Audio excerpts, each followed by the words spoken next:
talks. The first is the management of religious cultural heritage, tradition, and innovation. This has been entrusted to Professor Andrea Perrone, who teaches at the Sacred Heart University in Milan.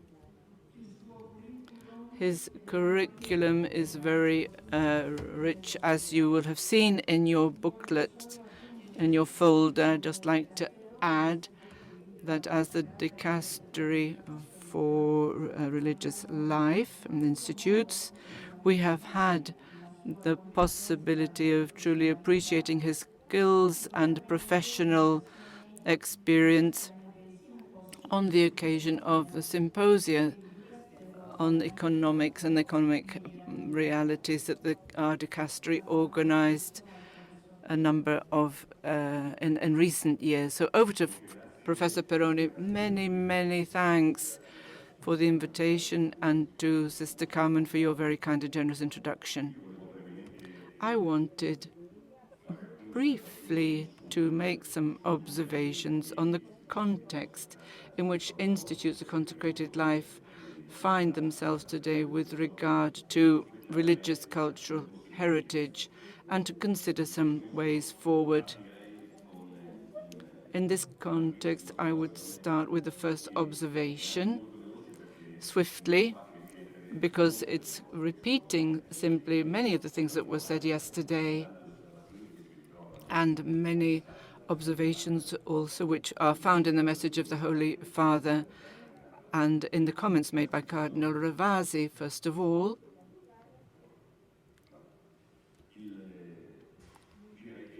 I would say that the context in which institutes of consecrated life, generally speaking, but especially with reference to cultural patrimony, cultural heritage, there are pose some relevant questions.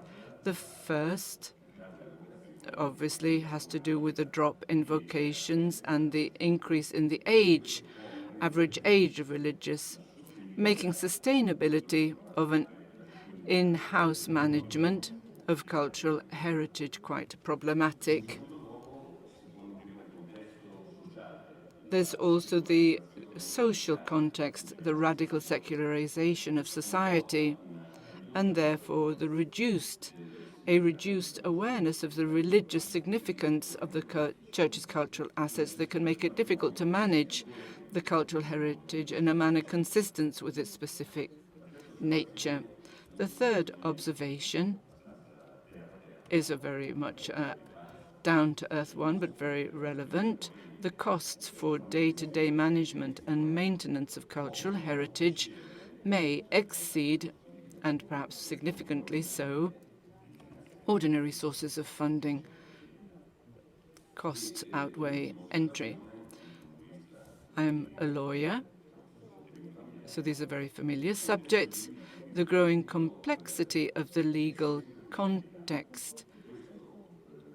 It's ever more complicated, and there's a consequent need for specific professionalism. It's not enough just to have good sense or common sense, but we need, as the Pope said, professional skills, specific skills, in order to address these legal issues that the context throws up. This is the context with which we have to address.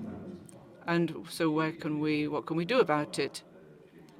A word that returns frequently in the things the Holy Father says to institutes of consecrated life is that of creative faithfulness.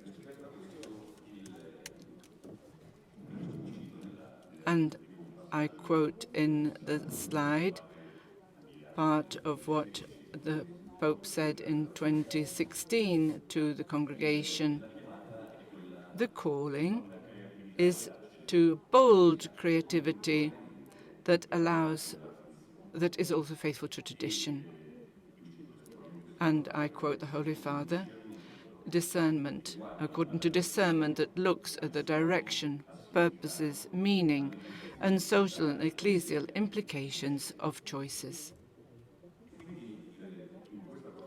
In this perspective, the factors on which we should concentrate are two. The first is faithfulness to tradition. In other words, should say faithfulness to the charism. And as Cardinal Avis said, even more radically seeking the face of God. And this is a starting point because this type of faithfulness to tradition offers a criteria for choices. And in second place, we need bold creativity. We're trying to give content to give this a particular expression. We can perhaps imagine an idea, a perspective, a way forward that is proportionate to the characteristics of the context in which we are living. Bold creativity is a very wonderful concept, but trying to give it content, an operative, actual, applicative content, it's a response that is proportionate to the context and needs of the context that we are facing in practice. So in the rest of this talk, I would like to illustrate three criteria that can enable this faithfulness, creative faithfulness, rooted in actual situations. The first is to have adequate knowledge of the context. Without starting from the state of things as they are, it's very difficult to be faithfully bold. And above all, very often you end up emphasizing one aspect, forgetting others. So an adequate knowledge of reality means being aware of things as they are, according to all their different factors and aspects. A second criterion is openness to collaboration. This should happen both within the church and in the world, in the society in which we are all called to live. And thirdly, what somebody called an intelligent contamination, a type of contamination with secular tools and instruments. As we'll see, there are many tools that have come to life, can be intelligently used at the service of the charism. So now I would like to go further into depth with these points. First of all, a rigorous and intelligent observation of the real data. I said before that faithful, bold creativity means that we should be able to identify responses that are proportionate to the urgencies of the context. The tools we need for this are quite many. I'll just identify three. The first, and we had some fantastic examples yesterday. First is computer catalogues and archives and IT tools for these purposes, which could perhaps be shared among institutes, because then if we share costs, everyone benefits. And so then if there is this, you ensure a precise knowledge of the cultural patrimony. So I'm not going to dwell on this further because we heard about it yesterday. Professional help is very valuable, but with the examples we heard yesterday, I think everyone has this very clearly in mind. A second point, getting a little bit deeper into my own work, is adequate accounting systems. We have to keep the figures under control, considering the entries and expenses, in a very to keep it under control for the current management, keep current management under control, and also to plan future activities. The third aspect is the relationship with the context, by which I mean civil institutions, in the strictest meaning of the term, government, and so governance, and so on, and also this social context by which I mean civil society. and I use a word here which is perhaps not necessarily used very often in this hall, and that is the word market. Because as we'll see, there are many realities in the world that are very engaged with cultural heritage, and it's useful to bear them in mind. And this is because we have to be aware of the characteristics of the context, knowing who we have in front of us, who are our dialogue partners, and then, on the other hand, to know how things are outside of our specific realities and social and institutional context, and identify places where we can get financial support for our works. The second aspect of knowing about reality. So the first one, as I said, is observing reality around us and of the things in themselves. The second is the awareness of the proper ends and goals of ecclesial cultural assets. As the Archbishop Secretary, he emphasized this very often. To know something means knowing its characteristics, but also to know its aims, its purposes.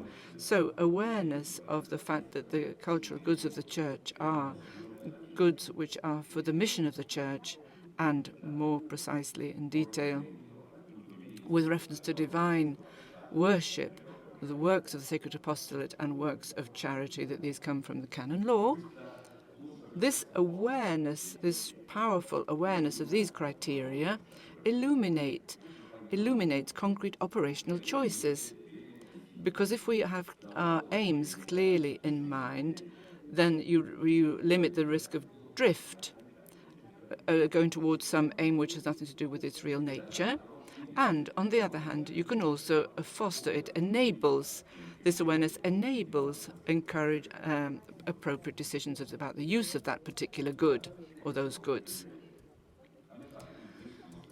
My final observation is that keeping these two things together, the observation of reality, understanding reality, and the awareness of the aims and goals of these goods, this is enabled and fostered by education, integrated education, we might say, that through itself holds these two things together and therefore enhances ecclesial identity, and on the other hand enables us intelligently to accept the demands and the issues of the context that we are in. This is my first point, adequate knowledge of reality. Let's have a look at the second criterion, openness to collaboration.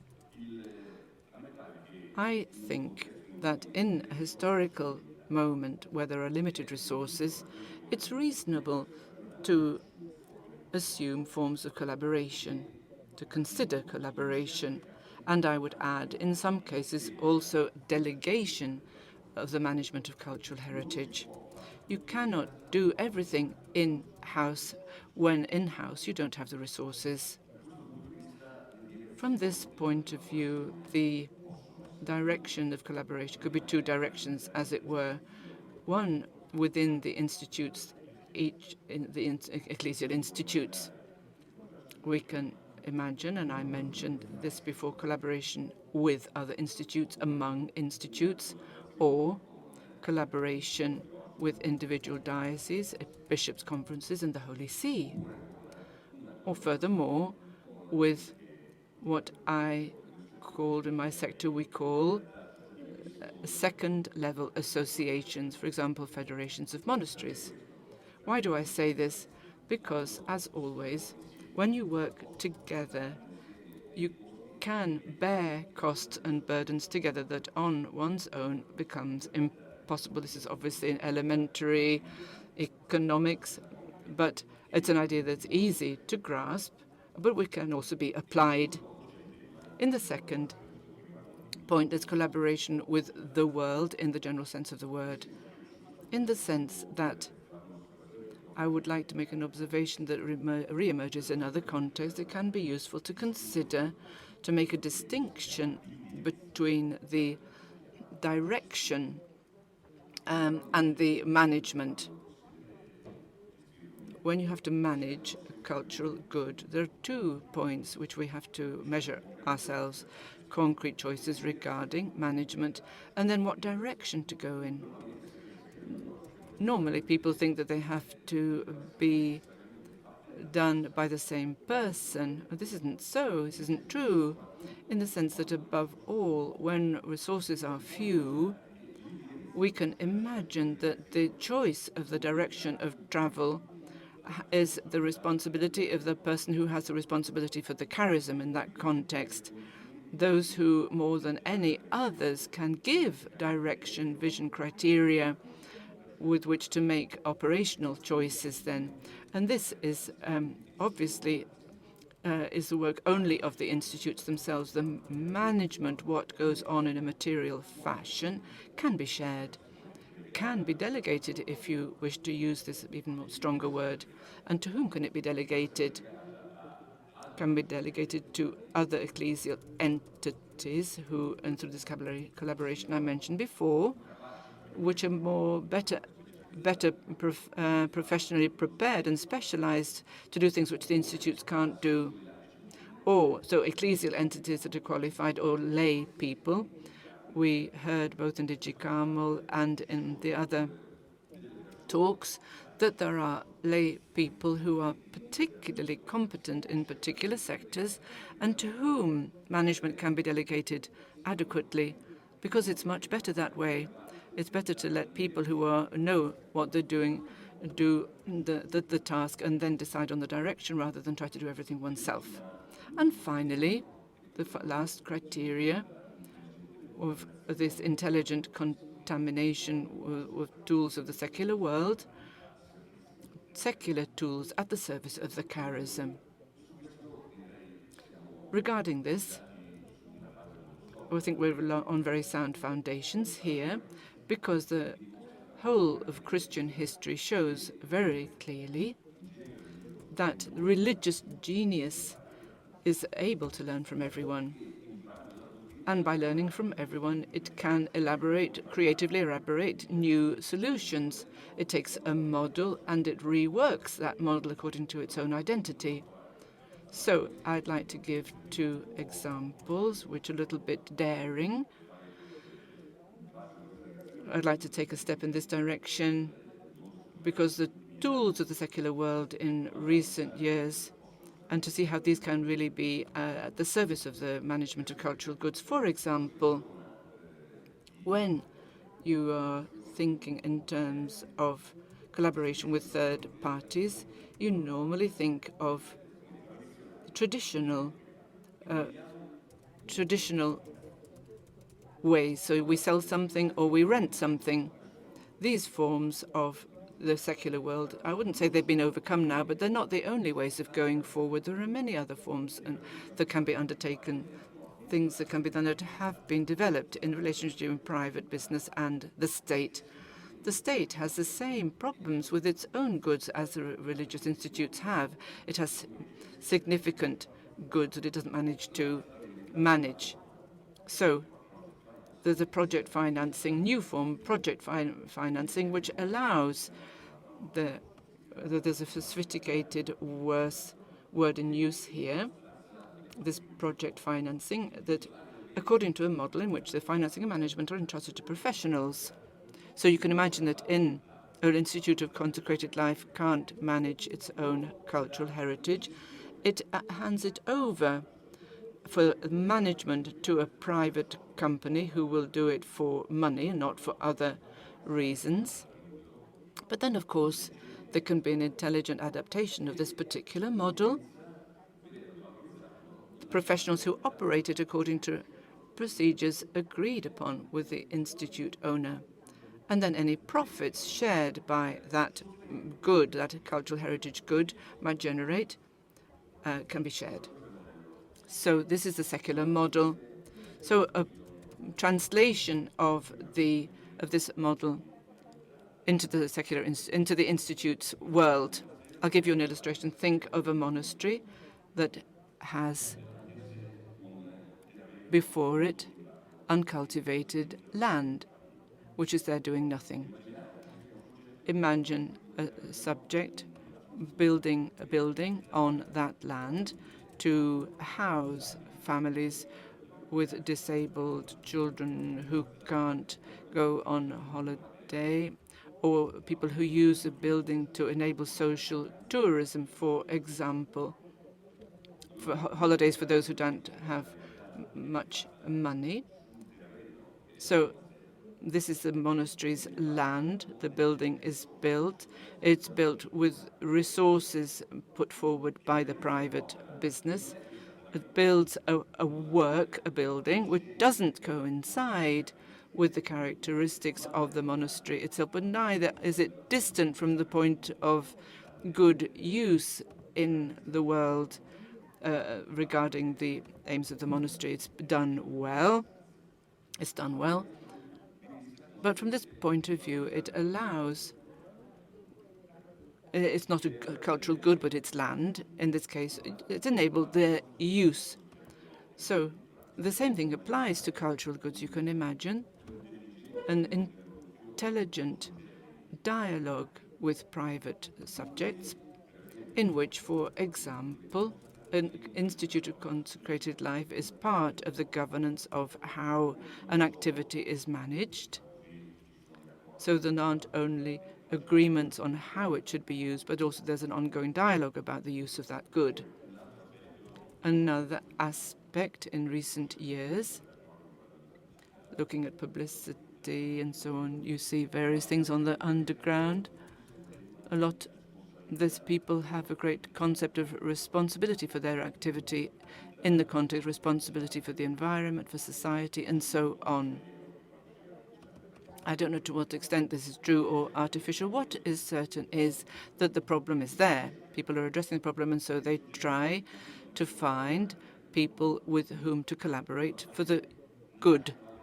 So something arises in a different context with a different logic, but I don't think it is inappropriate to create intelligent bonds with these businesses in view of this.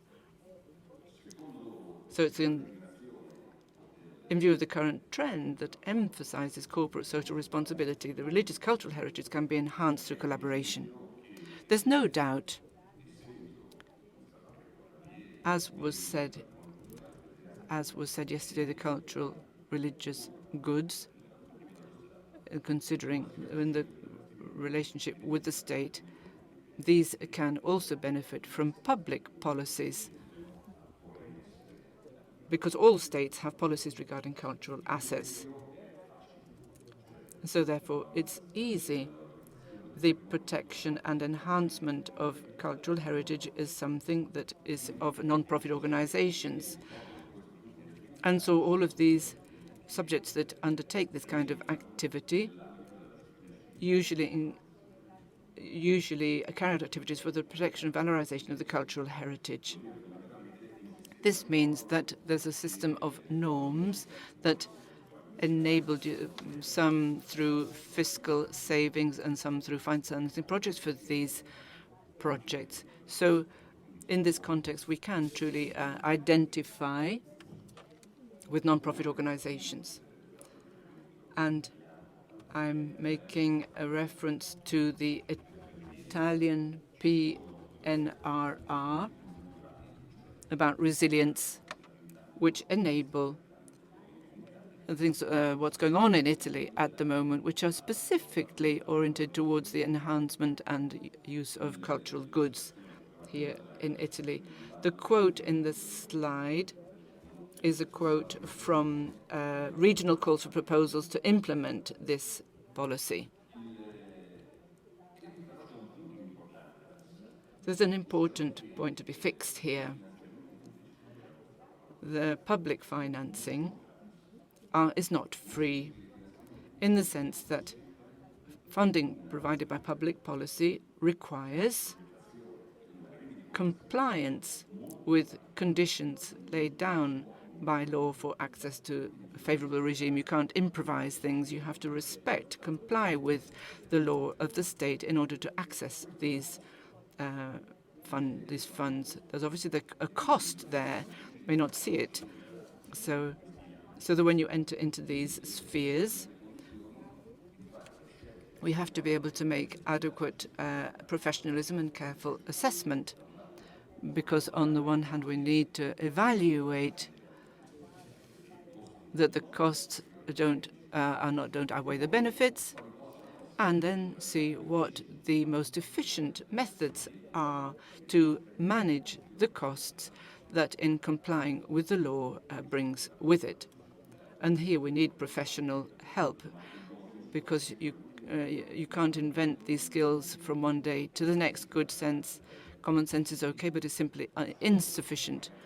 So not on our own, but perhaps with other institutes, or we can manage these costs and manage these financing. I'd like to end with a poetic note, in the sense that the situation in which we find ourselves now has very specific characteristics, but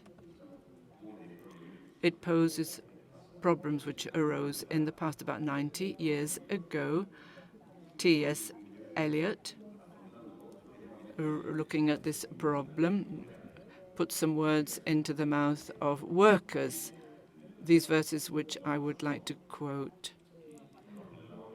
It's called The Rock, and it's the chorus of the rock. It says, there are hands and machines and clay for new bricks and lime for new mortar. Where bricks are fallen, where bricks are fallen, we will build with new stone. Where the beams are rotten, we will build with new timbers. Where the word is unspoken, we will build with new speech. And then the conclusion, which is so beautiful, there is work together, a church for all, and a job for each, everyone to their work. Thank you.